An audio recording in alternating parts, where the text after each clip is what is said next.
इसमें लिखा, पापा जी मेरा ये क्वेश्चन है कि जब मैं चर्च में आती हूं तो मेरे हस्बैंड घर में अपनी गर्लफ्रेंड को लेके आते हैं। मुझे ये समझ नहीं आता मुझे चर्च आना चाहिए या उनको रोकने के लिए घर में बैठना चाहिए। वो संडे और थर्सडे को ऐसे ही करते हैं। अगर मैं चर्च आती हूं तो क्या मैं अपने पति के गुनाहों में उनका साथ दे रही हूं चर्च आके?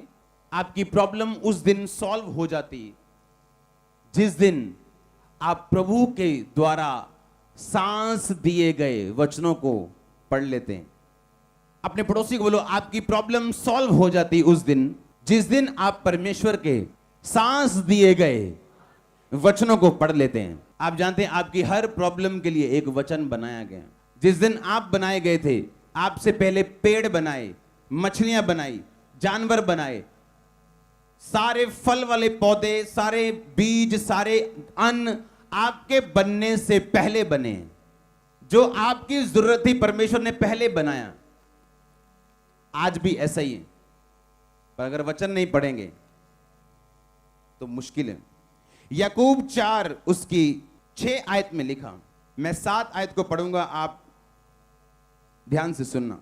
इसलिए परमेश्वर के अधीन हो जाओ और शैतान का सामना करो तो वो तुम्हारे पास से भाग निकलेगा। क्या बोला इस बहन ने कि मैं चर्च में जब आती हूं तो मेरा हस्बैंड पीछे घर में कौन लेके आता है? गर्लफ्रेंड को। तो अब मुझे यह समझ नहीं आ रहा कि अगर मैं चर्च में आऊं तो मैं क्या अपने हस्बैंड का इनडायरेक्टली साथ तो नहीं दे रही हूं? तो क्या मुझे घर पे रहना चाहिए? अगर आप घर पे रह भी लोगे तो आपका हस्बैंड उस गर्लफ्रेंड को कहीं होटल में ले जाएगा, आपके घर नहीं लेके आएगा, पर वो सुधरेगा नहीं। बाइबल कहती है कि शैतान इसीलिए आप पे अटैक करते हैं कि जो भला काम आपने शुरू किया है उसे खत्म किया जा सके। आपने चर्च आना शुरू किया, आपने सेवा करनी शुरू की, आप पे अटैक्स होंगे।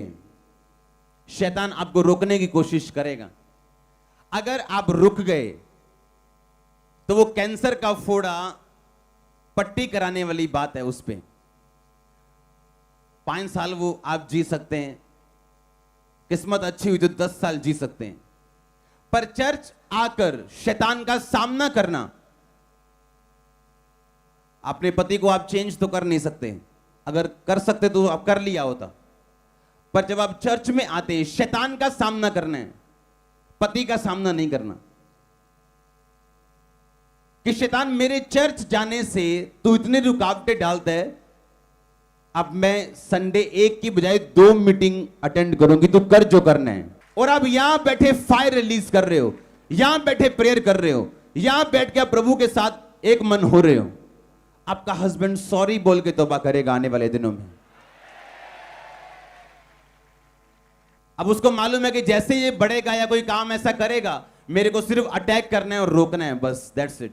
पर अगर आप शैतान को ये बता देंगे कि जब आप कोई अच्छा काम करें, भला काम करें, प्रभु की ओर बढ़ें और उसका अटैक हो, तो उसको मालूम होना चाहिए ये बंदा रुकेगा नहीं बल्कि अपनी फायर को डबल करेगा। अगर मेरे विरोध होने से मैं रुक गया होता तो अपने मम्मी को अपने हाथों से मैंने आज बपतिस्मा ना दिया होता, मेरी फैमिली आज चर्च में ना बैठी होती। क्योंकि आपको वो देखने, वो पावर देखनी है जो आपके विरोधी के पीछे।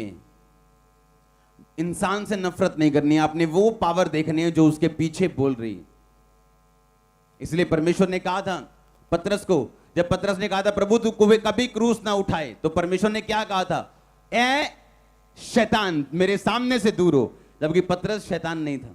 अगर आप वचन को जानते हैं, आप उस पावर को भी जान जाएंगे जो लोगों के पीछे बोलती कि वो परमेश्वर की ओर से या शैतान की ओर से। हर अच्छी सलाह परमेश्वर की ओर से नहीं, हर डांट शैतान की ओर से नहीं, हर इनकरेजमेंट परमेश्वर की ओर से नहीं। कुछ डिस्करेजमेंट भी, निरुत्साहित करना भी परमेश्वर की ओर से हो सकता है, आपको कंट्रोल में रखने के लिए। संपूर्ण पवित्र शास्त्र प्रभु के सांसों के द्वारा फूका गया। बोलो अपने पड़ोसी को, बोलो तेरी बाइबल, पवित्र शास्त्र, प्रभु का जीवित वचन उसकी सांसों के द्वारा फूका गया है, उसके श्वास है उसमें। हालेलुया। इसीलिए जब आप अपनी जीवन की सिचुएशन के बारे में परमेश्वर का वचन क्या कहते हैं अगर आप नहीं जानते, आपकी लाइफ में उस सिचुएशन में सांस नहीं रहेगी, जीवितपन नहीं रहेगा। ये जिसने भी ये सिस्टर ने लिखे हैं, ये अब तक मैं इसे मरा हुआ समझता हूं अपनी फैमिली की सिचुएशन में, पर जब आज इसको ये वचन मिल गया कि शैतान का सामना कर, वो तेरे सामने से क्या होगा, भागेगा। तो शायद अभी उसका पति चाहे सुधरा ना हो, पर ये जीवित हो चुकी है अपनी सिचुएशन में, क्योंकि प्रभु का बैक किया हुआ, सांस दिया हुआ वचन इसे मिल चुका है। अब उसे वो प्रॉब्लम निराश नहीं कर सकती, उसे मालूम है एक दिन ये गवाही के साथ वापस आएगी। इसे मालूम है कि परमेश्वर का सांस दिया हुआ वचन मुझे मिल चुका है। इसीलिए आज एक जन जो आपके साथ बैठा, जिसको ये सांस दिया हुआ वचन कि उसके कोड़े खाने से मैं चंगा हो चुका हूं, मिल चुके हैं, और एक आपका पड़ोसी है जिसको अभी तक नहीं मिला, और आप दोनों में से सिर्फ एक चंगा होगा। क्यों? क्योंकि आपको यह नहीं पता कि परमेश्वर का सांस दिया हुआ वचन मेरे पास है मेरी सिचुएशन के विषय में या नहीं। परमेश्वर क्या बोलता है मेरी सिचुएशन में?